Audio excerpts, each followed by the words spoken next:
काफी पुराने जमाने की बात है। एक बार इंद्रदेव यात्रा करने के लिए निकले थे। तो इंद्रदेव ने देखा कि एक विशाल जंगल में 3 बड़े बड़े पहाड़ थे।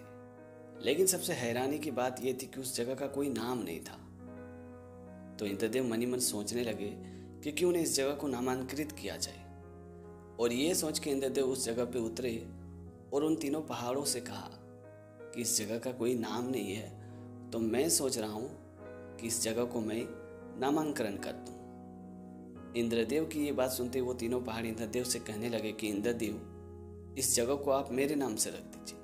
दूसरा पहाड़ कहने लगा इस जगह को आप मेरे नाम से रख दीजिए। और तीसरा पहाड़ कहने लगा कि इस जगह को आप मेरे नाम से रख दीजिए। उन तीनों पहाड़ों की बात सुनने के बाद इंद्रदेव मन ही मन सोचने लगे कि मैं इस पहाड़ को किसके नाम पे रखूं।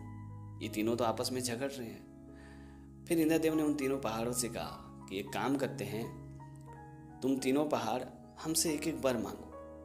मैं 1 साल बाद इसी जगह पे वापस आऊंगा। जिसका प्रभाव, जिसका असर इस जगह पे ज्यादा होगा, उसी के नाम पे इस जगह को मैं नामांकन कर दूंगा। ये बात सुनते वो तीनों पहाड़ बहुत ही खुश हो गए। फिर पहला पहाड़ ने इंद्रदेव से कहा कि इंद्रदेव, आप मुझे इतना बड़ा कर दीजिए, इतना विशाल कर दीजिए कि मैं जैसे चारों ओर अपनी दृष्टि से सब कुछ देख सकूं। उस पहले पहाड़ की बात सुनने के बाद इंद्रदेव ने कहा कि ठीक है, तथास्तु, ऐसा ही होगा। उसके बाद वो पहाड़ बहुत ही बड़ा हो गया, बहुत ही विशाल हो गया। उसके बाद इंद्रदेव ने दूसरे पहाड़ से कहा कि चलो तुम भी एक बार मांग लो। इंद्रदेव की बात सुनने के बाद दूसरे पहाड़ ने इंद्रदेव से कहा कि इंद्रदेव, मुझे आप हरा भरा कर दीजिए, मेरे चारों ओर जैसे पेड़ पौधे हरियाली बना रहे। उस पहाड़ की बात सुनने के बाद इंद्रदेव ने कहा कि ठीक है, ऐसा ही होगा, तथास्तु। इंद्रदेव के तथास्तु कहने के बाद वो पहाड़ बहुत ही हरा भरा हो गया। चारों ओर पेड़ ही पेड़, घना सा जंगल हो गया। जब वो जंगल पूरी तरह से हरा भरा हो गया, घना हो गया, तो इंद्रदेव ने तीसरे पहाड़ से कहा कि चलो एक तुम भी वर मांग लो। इंद्रदेव की ये बात सुनने के बाद तीसरे पहाड़ ने इंद्रदेव से कहा कि प्रभु, आप मुझे समतल कर दीजिए, आप मुझे जमीन बना दीजिए, मैं जमीन बन के रहना चाहता हूँ। उस तीसरे पहाड़ की बात सुनने के बाद इंद्रदेव हंसने लगे और कहने लगे कि अगर मैं तुम्हें समतल बना दूंगा तो तुम्हारा अस्तित्व तो मिट जाएगा, फिर तुम्हें क्या फायदा होगा। तभी तीसरे पहाड़ ने कहा कि ये सब तो मुझे नहीं पता है प्रभु, पर मुझे आप समतल बना दीजिए, मैं समतल बनकर रहना चाहता हूँ। तभी इंद्रदेव ने कहा कि ठीक है, तुम्हारी मर्जी। और ये बोल के इंद्रदेव ने तथास्तु कहा। तथास्तु कहने के बाद वो तीसरा पहाड़ समतल हो गया, जमीन बन गया। तीनों पहाड़ों को एक एक वर देने के बाद इंद्रदेव वहां से चले गए। और इस घटना को करीबन 1 साल बीत चुका था। उसके बाद जब इंद्रदेव उस जगह पे आए तो इंद्रदेव ने देखा जो वो विशाल सा पर्वत था, बड़ा सा पहाड़ था, वो चारों तरफ से सूख गया था। चारों ओर बंजर था, जैसे रेगिस्तान में तपती गर्मी हो। पशु पंछी, पानी की कोई नामो निशान नहीं थी। वहां इंसान तो छोड़ो, शैतान भी जाने से घबराते थे।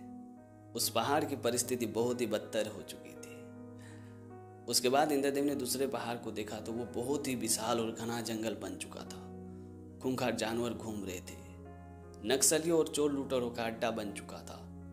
मानो वो जंगल एक तरह का प्रतिबंधित एरिया हो चुका था। वहां आना जाना सबका मना हो गया था। उसके बाद जब इंद्रदेव ने तीसरे पहाड़ को देखा, जिस पहाड़ ने ये वर मांगा था कि मुझे समतल बना दीजिए, मुझे जमीन बना दीजिए, उस पहाड़ की जमीन पर हजारों हजारों घर बस चुके थे। शोर शराबा चालू था। मंदिरों की घंटी की आवाजें सुनाई दे रही थी। लोग भजन कीर्तन कर रहे थे, कई लोग धंधा कर रहे थे। चारों ओर खुशी का माहौल था। लोग खुशी खुशी अपना जीवन वहां बिता रहे थे, जैसे मानो धरती पे ही स्वर्ग उतर आया हो। उस दृश्य को देख के इंद्रदेव बहुत ही खुश हो गए। उसके बाद इंद्रदेव ने उस पहाड़ के नाम पे उस जगह को नामांकित कर दिया। अब वो तीसरा पहाड़ कहीं नहीं था, लेकिन वो खुद को मिटाकर लोगों के जीवन में उतर आया था।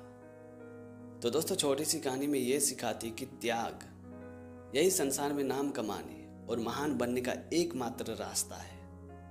अपने अस्तित्व को दूसरे के लिए मिटा देने वाले ही संसार में पूजे जाते हैं, और वो त्याग ही है जो किसी भी व्यक्ति को लोगों के दिलों में हमेशा के लिए अमर कर देते हैं।